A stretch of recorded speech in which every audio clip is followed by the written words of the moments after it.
RS power మీడియాకు స్వాగతం. పెద్దపల్లి గురుకుల పాఠశాలను సందర్శించడానికి వెళ్తున్న ఉప ముఖ్యమంత్రి బట్టి విక్రమార్క, రవాణా శాఖ మంత్రి పొన్నం ప్రభాకర్ మార్గమధ్యంలో ఆర్మూర్ బైపాస్ రోడ్డు వద్ద ఆగారు. కాంగ్రెస్ పార్టీ నాయకులు వారిని పట్టుసాల్వతో ఘనంగా సన్మానిస్తూ అనంతరం బట్టి విక్రమార్క మాట్లాడుతూ ముఖ్యమంత్రి రేవంత్ రెడ్డి రాష్ట్ర అభివృద్ధికి కృషి చేస్తుంటే అధికారం కోల్పోయిన బీఆర్ఎస్ పార్టీ, ప్రతిపక్ష బీజేపీ పార్టీ అనవసర ఆరోపణలు చేస్తున్నారని ఆయన విమర్శించారు.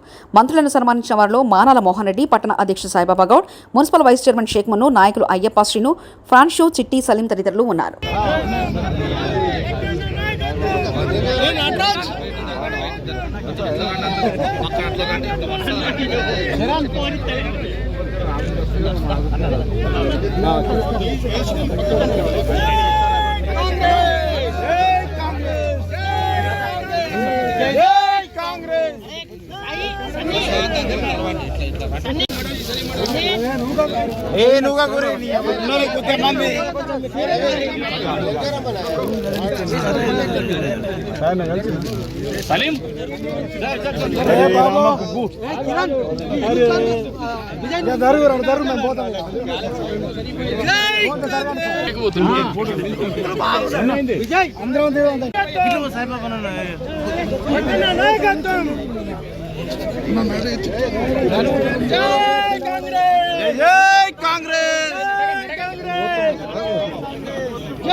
ఇంకా వాళ్ళకు బుద్ధి రాకుండా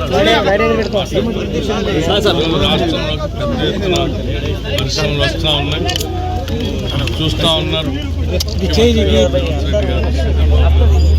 నాయకత్వం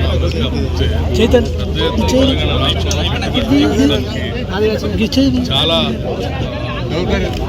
multinational companies showing their interest to invest in Telangana exchange. So ఇవన్నీ చూసి వారాలని కొంతమంది ఏదో రాష్ట్రం మీద ప్రచారం చేయాలని ప్రభుత్వాన్ని కోల్పోయినటువంటి వాళ్ళు, ట్విట్టర్ మంత్రులుగా బతికినటువంటి వాళ్ళు మాట్లాడుతూ ఉంటారు. దాని నుంచి పెద్దగా